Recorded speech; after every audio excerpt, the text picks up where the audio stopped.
మెదక్ జిల్లా రామాయంపేట మండలం ప్రగతి ధర్మారంలో మద్యపానం నిషేధిస్తూ ఏకగ్రీవంగా తీర్మానం చేశారు గ్రామస్తులు. గ్రామ పరిధిలో మద్యం అమ్మితే 50,000 జరిమానా, మద్యం కొన్నవారికి 10,000 రూపాయల జరిమానా విధించాలని నిర్ణయించారు. మద్యపాన నిషేధంతో పాటు మైనర్లకు సిగరెట్లు, పొగాకు ఉత్పత్తులు అమ్మకూడదని తీర్మానించారు. గ్రామ యువత, మహిళలు, నూతనంగా ఎన్నికైన సర్పంచ్, వార్డు మెంబర్లు కలిసి ఈ నిర్ణయాన్ని తీసుకున్నారు.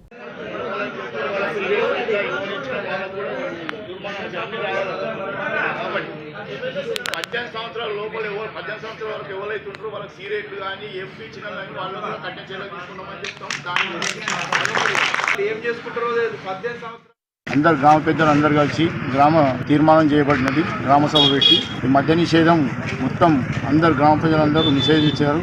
అదే ఈ రోజు నుంచి 15 తారీఖు వరకల్లా మొత్తం బంద్ ఉండాలని చెప్పినాం. 16 తారీఖు నుంచి మొత్తం బంద్ ఉండాలని చెప్పినాము.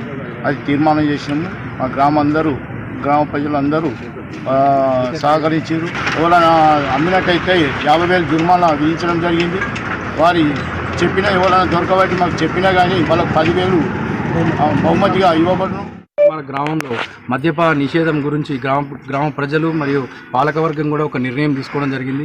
ఎందుకంటే మా గ్రామము మండలంలోనే అతిపెద్ద గ్రామము. మద్యపాన నిషేధాన్ని కూడా మేము అందరు గ్రామ ప్రజలతో సహకారం తీసుకొని ఈ రోజు నుండి ఈ రోజు నిర్ణయం తీసుకోవడం జరిగింది. 15వ తారీఖు వరకు వాళ్ళకి ఒక డెడ్ లైన్ లాగా విధించినాము. 16వ తారీఖు నుండి దీన్ని అమలు పరుస్తాము.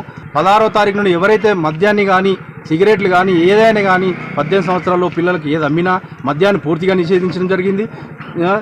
అదేవిధంగా 18 సంవత్సరాల పిల్లలకి సిగరెట్లు కానీ గుట్కాలు కానీ ఏవి ఇచ్చినా వాళ్ళ షాపులను కూడా మేము తనిఖీ చేస్తాము. వాళ్ళని కూడా కఠిన చర్యలు ఉంటాయి ఈ విషయంలో.